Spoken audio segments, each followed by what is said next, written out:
वंदे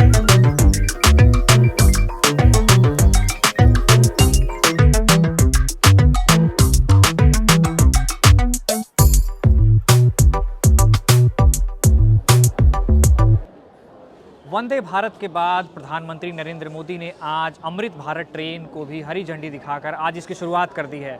आपको बता दें कि वंदे भारत जो है एसी क्लास के लिए हुआ करती थी और स्लीपर क्लास के लिए पहले साधारण वंदे चलाने की बात की जा रही थी, लेकिन जब इसकी शुरुआत हुई तो इसका नाम अमृत भारत रखा गया है। हमारे बगल में वो ट्रेन है, आप देख सकते हैं, जो पहले के कोचेज़ हैं उसी से मिलता जुलता है, लेकिन इसमें कुछ खास बदलाव किए गए हैं, कुछ बेहद खास बदलाव किए गए हैं, जिसकी झलक हम आपको अंदर चल के दिखाएंगे। आपको पहले इसके बारे में थोड़ा सा ब्रीफ कर दें तो ये जो है नई दिल्ली से दरभंगा तक चलेगी और इसकी आज शुरुआत हुई है। प्रधानमंत्री नरेंद्र मोदी ने अयोध्या से इसको हरी झंडी दिखाकर इसकी शुरुआत की है। इसकी खासियत, सबसे बड़ी खासियत ये है कि ये पुल पुश टेक्नोलॉजी पर काम करती है, यानी कि इसके आगे और पीछे दोनों तरफ इंजन लगे होते हैं। एक तरफ से पुल और एक तरफ से पुश होता है, जिससे इसको स्पीड मिलती है और आगे बढ़ती है। आइए आपको अंदर लेकर चलते हैं और दिखाते हैं क्या खास है।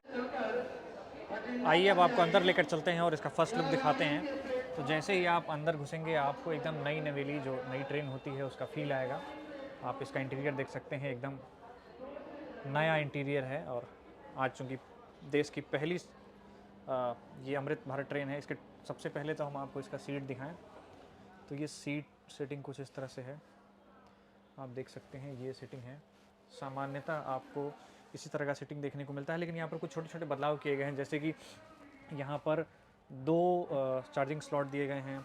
एक यहाँ नीचे चार्जिंग स्लॉट दिया गया है, एक यहाँ नीचे एक और चार्जिंग स्लॉट, 2 और चार्जिंग स्लॉट, यानी कि कुल अगर 6 सीटें हैं तो 6 चार्जिंग स्लॉट भी दिए गए हैं। इसके अलावा आप देखेंगे तो यहाँ भी एक चार्जिंग स्लॉट दिया गया है और यहाँ पर भी चार्जिंग स्लॉट दिया गया है, यानी कि जो पहले होता था कि चार्जिंग के लिए कम स्लॉट होते थे, वो भरपूर स्लॉट है और रखने के लिए भी जगह दी हुई। जैसे देखिए यहाँ पर फ़ोन रखने के लिए, यानी कि अगर आप यहाँ चार्ज में लगाते हैं तो आप यहाँ पर फ़ोन रख सकते हैं। इसके अलावा यहाँ आप चार्ज में लगाते हैं तो यहाँ फ़ोन रख सकते हैं। इसके अलावा मुझे लगता है कि सीसीटीवी कैमरा सबसे बड़ी खासियत है। वहाँ देखिए सीसीटीवी कैमरा लगा हुआ है, यानी कि पूरा जो है कोच जो है वो यहाँ से मॉनिटर हो सकता है। और इस तरह से देखिए ये पूरा कोच यहाँ से मॉनिटर किया जा सकता है कि आप यहाँ पर कोई ऐसी गतिविधि तो नहीं हो रही है। इसके अलावा आप देखिए नीचे आपको यहाँ पर 2 लाइनें दिखाई दे रही होंगी। ये बताया जा रहा है कि ये लाइनें अंधेरे में भी विजिबल हो सकती हैं, यानी कि जो पाथवे है वो क्लियर होगा। अगर कोई दिव्यांग व्यक्ति है जिसको विजिबिलिटी की प्रॉब्लम है तो वो आसानी से रास्ता देख सकता है, उसको समझ सकता है। इसके अलावा जो आप देखिए हर जगह पे ये इस तरह के होल्डर दिए हुए हैं, यानी कि बॉटल होल्डर जो है वो यहाँ भी दिया हुआ है। इसको चाहे तो फोल्ड कर सकते हैं, जैसे कि ये इसको यहाँ से ऐसे और इसको ऐसे फोल्ड कर सकते हैं, तो ये इसको फोल्ड किया जा सकता है। तो ये भी एक छोटी छोटी चीज़ें एडिशनली ऐड की गई हैं। इसके अलावा जो है वो बताया जा रहा है कि ये कुशन जो है वो पहले से ज़्यादा कंफर्टेबल बनाया गया है। तो कुछ इस तरह का ये पूरा ट्रेन है और इसका इंटीरियर है। बहुत ज़्यादा आपको देखने में तो अपीयरिंग बदलाव नहीं दिखेगा, लेकिन छोटे छोटे जो कुछ चेंजेस किए गए हैं वो यहाँ पर नोट करने वाली बात है। जैसे कि ऊपर आप देखिए हर सीट पर ये जो है ये आपको दिख रहा होगा, यहाँ पर हर सीट का इंडिकेशन यहाँ पर लिखा हुआ है कि अगर ये बंद हो जाते हैं, मेन लाइटें बंद हो जाती हैं, तो यहाँ पर आप सीट को आसानी से पहचान सकते हैं। इसके अलावा अगर हम आपको दिखाएं तो ये आप देख सकते हैं, ये इस तरह से पूरी कोचेज़ है। और हम यहाँ पर सीटों की बात करें तो यहाँ पर मुझे कुल 80 सीटें लगभग दिख रही हैं, 80 सीटें इसमें हैं।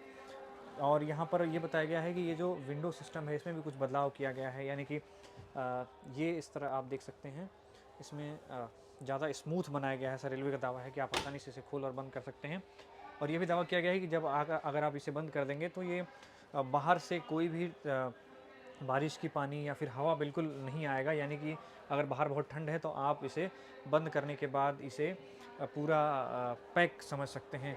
और ये दावा किया गया है कि यहाँ पर पानी के लिए अलग जो सिस्टम बनाया गया है वो काफ़ी बेहतर बनाया गया है। जैसे यहाँ पर लिखा हुआ है पैर द्वारा संचालित नल, तो एक यहाँ पर आप देखेंगे यहाँ पर एक बटन है, उसको दबाएंगे तो यहाँ पर ये पानी गिरना शुरू होगा।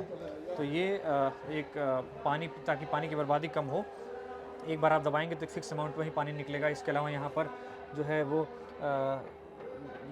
मुझे लगता है हैंड वॉश के लिए यहाँ पर लिक्विड भरा जा सकता है। उसके अलावा ये मिरर आप देख सकते हैं, ये मिरर है, ये डस्टबिन है यहाँ पर, मुझे लगता है ये डस्टबिन इस तरह से ऐसे ओपन करके कर सकते हैं। आपको हम टॉयलेट्स का कुछ व्यूज़ दिखाते हैं। तो ये टॉयलेट है, ये इंडियन स्टाइल की टॉयलेट है और ये सबसे अधिक बदलाव इसी में बताए गए हैं। देखिए यहाँ पर ये इंडियन स्टाइल के टॉयलेट है यहाँ पर, और यहाँ पर ये इस तरह से कुछ इंटीरियर है इसका। ये पैर द्वारा संचालित नल यहाँ भी मुझे दिख रहा है, यह हैंडल है, और ये यहाँ पर लिखा हुआ है फ्लश के लिए दबाएं आपातकालीन बटन। और ये यह एक आपातकालीन बटन है, दबाने पर अलार्म सक्रिय हो जाएगा। केवल आपातकालीन स्थिति में ही ये बटन दबाना है आपको, यानी कि अगर आप यहाँ पर कुछ आपके साथ कुछ इमरजेंसी है तो आप ये कर सकते हैं। इसके अलावा ये लॉक सिस्टम भी है यहाँ पर दिखाया गया है। तो कुछ ये बहुत बड़ा बदलाव आपको नहीं नज़र आएगा, छोटे छोटे कुछ बदलाव हैं जो आपको इस तरह से नज़र आएंगे। बाकी आपको ये ट्रेन कैसी लगी हमें कमेंट करके बताइए, और आपको इस बार के बारे में बताएं तो ये ट्रेन नई दिल्ली से जो है दरभंगा तक चलेगी, गोरखपुर से होकर जाएगी। इसका शेड्यूल भी जारी हुआ है, मैं आपको बगल में शेड्यूल लगा दूंगा, आप बगल में शेड्यूल देख सकते हैं।